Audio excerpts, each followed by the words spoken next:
The second point is we need our people to be able to acquire 21st century skills. Why is this not happening? Here's why it's not happening. Because in America, if you are in high school today, you are being pounded into your head the following sentence. The only way to succeed is to go to a four-year university and get a degree, period. There's a second sentence that said, and by the way, that is true even if you have to borrow money to pay for it, period. The result is that in America today, higher education is controlled by a cartel. The cartel is called traditional accreditation. And here's what that means. The only people who can give degrees in America are accredited colleges. And who accredits them? Themselves. And so no one else can do it. It gets worse. Because there's no competition, students sign up for these courses. And they graduate and they say, oh, let's take out a loan and pay for this. And no one bothers to tell them that the market for Greek philosophers has been tight for 2,000 years. And so they graduate with $50,000 in student loans and go find a job they could have had anyway, and then they can't pay it back, so you have to pay it back, and everyone's worse off. Meanwhile, we have a shortage of welders and BFW technicians and airplane mechanics. We don't teach that anymore because our schools tell young people that's for the dumb kids.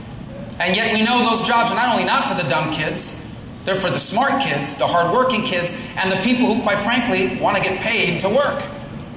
And yet we don't teach people to do that anymore in America. Then we have single mothers that work for $11 an hour as a receptionist at a law firm. And the only way she's ever going to get a raise is if she can become a paralegal or a dental hygienist. But to do that, she has to go back to school. But she can't go back to school because she has to raise a family and work full time. And the only place to go to school is a brick and mortar building where she has to sit there for 4 years and be lectured to, pay a lot of money, and then she can graduate and have her degree. Meanwhile, the internet is full of learning that's free. Massive online coursework. She gets no credit for what she already knows. Things you learn during life experience and work experience, you get zero credit for that. You can serve 4 years in the Middle East, they still make you sit in a classroom and take a course from a professor that's never been there on Middle Eastern affairs. What if we opened higher education to competition? What if we had an alternative accredited system that said, number one, we're going to give you credit for what you already know. It doesn't matter where you learned it. If you know it, you get credit for it.